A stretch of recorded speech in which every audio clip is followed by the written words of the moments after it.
পৰা অমানিশা হল ধৰা অন্ধকাৰ অন্ধকাৰ নীৰৱতা কিয় এনে কৰিলা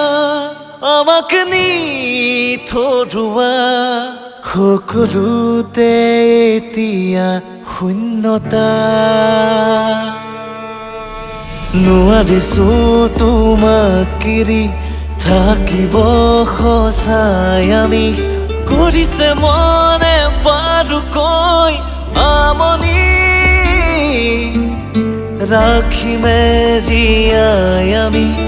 কথা দিলো তোমাক আজি তুমি সজা এই একতাত পৃথিৱী আহিবানে আকৌ